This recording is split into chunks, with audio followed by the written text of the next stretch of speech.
Hello दोस्तों, कैसे हैं आप सब। आज की हमारी कहानी का नाम है चुगली। अगर अच्छी लगे तो चैनल को लाइक शेयर और सब्सक्राइब करना ना भूलें। छोटी भाभी, मैं बिल्कुल सही कह रही हूँ। रैना भाभी तो शुरू से ही काम करने में बहुत ज़्यादा आलसी थी। मम्मी तक उनकी इस आदत से बहुत ज़्यादा दुखी रहती थी।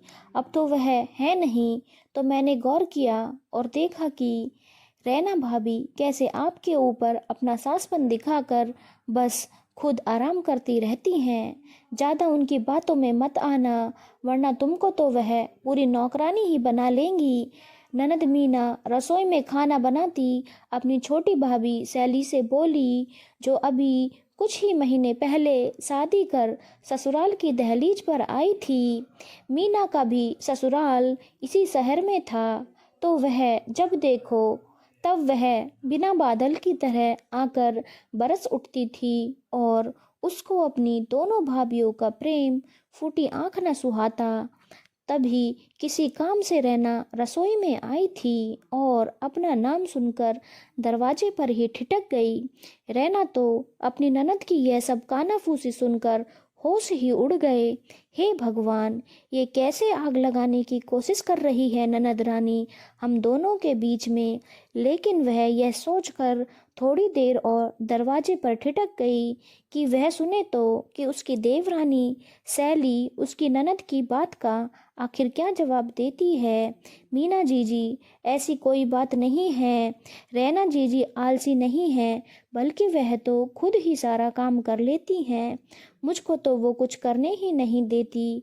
मैं तो उनको बहुत ज़बरदस्ती बिठाती हूँ, तब मानती हैं जाकर। और रही सासपन दिखाने की बात, तो दीदी ने शादी से पहले ही मुझसे कह दिया था कि सैली मेरी कोई भी छोटी बहन नहीं है। मैं तुमको देवरानी नहीं बल्कि अपनी छोटी बहन बना कर ले जा रही हूँ। और शायद आपको नहीं मालूम कि वह मेरे साथ छोटी बहन जैसा ही व्यवहार करती भी हैं। सैली सिरे से अपनी ननद की बात काटते हुए बोली, छोटी भाभी, मुझको क्या था, मैंने जो देखा सो कह दिया। मेरा काम था तुमको आगाह करना।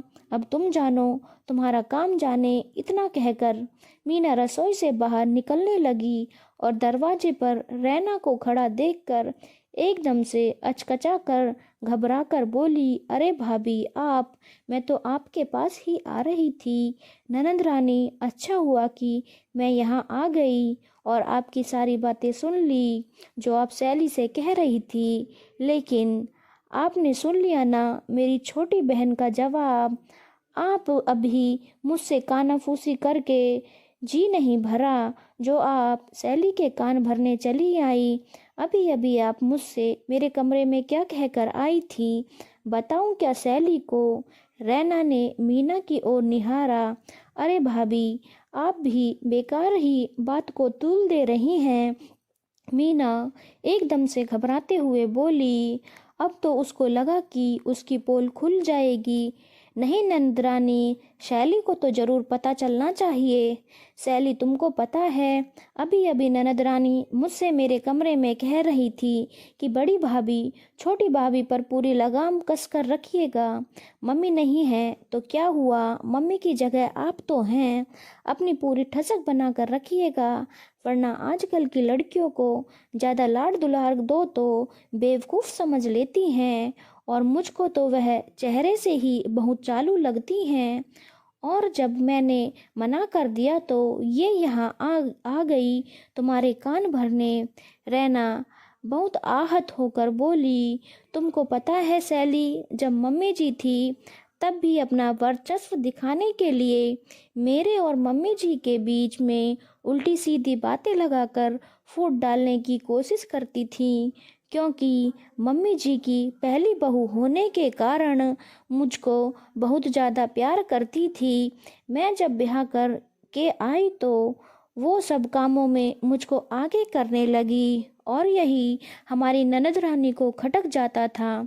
मम्मी जी इनको समझाती भी थी, लेकिन ननद रानी उनकी सुनना ही नहीं चाहती थी। और अब इनको हम दोनों का साथ और प्यार हजम नहीं हो पा रहा और तो और सैली हमारी ननद रानी इतनी महान है कि अपनी शादी के 2-3 महीने बाद ही अपनी सास और जेठानी से अलग हो गई थी, जबकि इनके बाद आई और 2 देवरानियां भी सब साथ में रह रही हैं, सिर्फ इनको छोड़कर। लेकिन इन्होंने जीजाजी पर दबाव बनाकर अलग गृहस्थी कर ली। बेचारे जीजाजी कभी कभी बहुत परेशान हो जाते थे तो मुझसे बात कर लिया करते थे। ननद रानी, एक बात याद रखिएगा, आप अपना घर तो सास जेठानी से अलग होकर तोड़ ही चुकी हो और अब हम देवरानी जेठानी के बीच में आग लगाने की सोच रही हो। लेकिन आपकी दाल यहाँ नहीं गलेगी। मैं ठीक कह रही हूँ ना सैली? हाँ जी, बिल्कुल सही बात है, सैली रैना की हाँ में हाँ मिलाते हुए बोली। और हाँ ननद रानी, आप इस घर में पूरे मान सम्मान के साथ आइए जाइए, हम लोगों को कोई ऐतराज नहीं होगा, क्योंकि यह आपका अपना मायका है और आपको पूरा हक है यहाँ आने जाने का। हम लोग भी आपको पूरा मान सम्मान देंगे, लेकिन आज के बाद यह गलती दोबारा मत करिएगा, क्योंकि आपकी इस कानाफूसी की आदत का मेरे साथ साथ सैली को भी पता चल चुका है। रैना ननद रानी मीना को सचेत करते हुए बोली। मीना चुपचाप खिसियानी बिल्ली की तरह खड़ी थी, उसे और कुछ बोलते नहीं बना, और वह यह बात अच्छी तरह से जान गई थी कि यहाँ इस घर में अब वह सिर्फ एक मेहमान है और उसकी दाल यहाँ बिल्कुल भी नहीं गलेगी। दोस्तों, इस स्टोरी को लेकर आपकी क्या राय है, नीचे कमेंट बॉक्स में ज़रूर बताइएगा और चैनल को लाइक शेयर और सब्सक्राइब करना ना भूलिएगा। धन्यवाद।